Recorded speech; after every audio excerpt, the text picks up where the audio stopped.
Napasmado ang bunganga. Beep, beep, beep, beep, beep. Ang tagalupa na viral ang mukha. Bip, bip, bip, bip, bip. Bumibip, bip, bip, bip, bip, bip, bip, bip, bip, bip, bip, bip na ba? Ang lahat, Martian, Beep, beep, beep, beep. Enrico Pañero, Bip, bip, bip, bip, bip. Beep, beep, beep, Bip, beep, bip, beep. bip, bip, bip. Bip, bip, bip, bip, bip.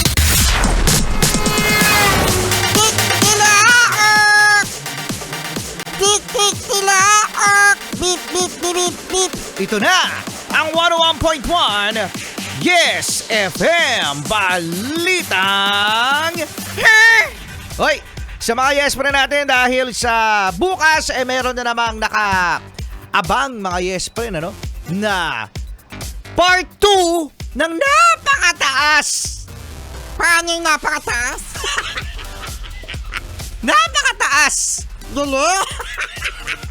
Napakataas na pagtaas! Puro taas tayo ngayon Oo nga eh. All time high. Uy, record breaking mga yes friend, ano? Ang pagtataas na naman ng gasolina, ng diesel, ng kerosene. Aba, meron ngayon mga yes friend na nagva-viral na isang gasoline boy. Uy, napanood ko yan. Oh, napanood mo na, ano?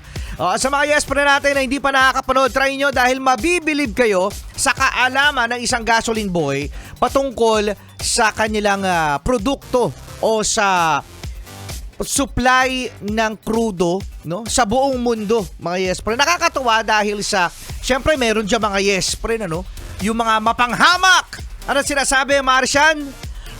Gasoline boy lang yan. Oh, gasoline boy lang yan, pero hindi mga yes friend. Huwag niyong ilalang ang kahit anong trabaho katulad din ng gasoline boy na ito dahil siya mga yes friend ay naging willing matuto at nagsimula siya mismo bilang gasoline boy nang nakitaan ng potential ng nagmamanage doon sa gasoline station ay nai-promote siya bilang supervisor.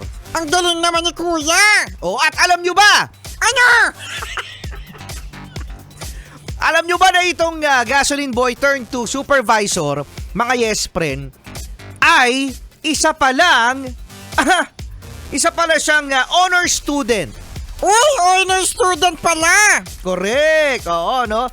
Honor student itong si Kuya, mga yes friend, kung saan nakakatuwang isipin na from humble beginnings, alam mo, no?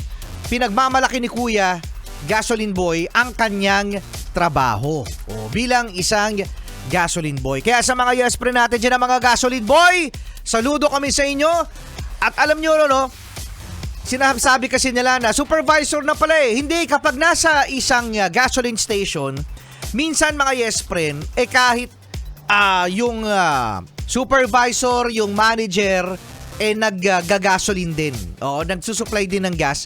Kasi lalong-lalo na kapag ngayon, ang haba-haba ng pila sa mga gas station. Kawak! O, magpagas na kayo! Magpagas na.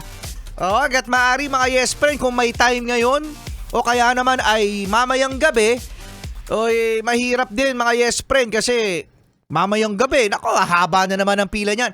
Yung in-stay nyo na mga 10 to 15 minutes sa pila, tapos mag-aircon pa kayo. Di pinanggas nyo rin. Diba, no? Siya mga yes friend, pa rin ang Solid Cute Morning. Solid cute morning.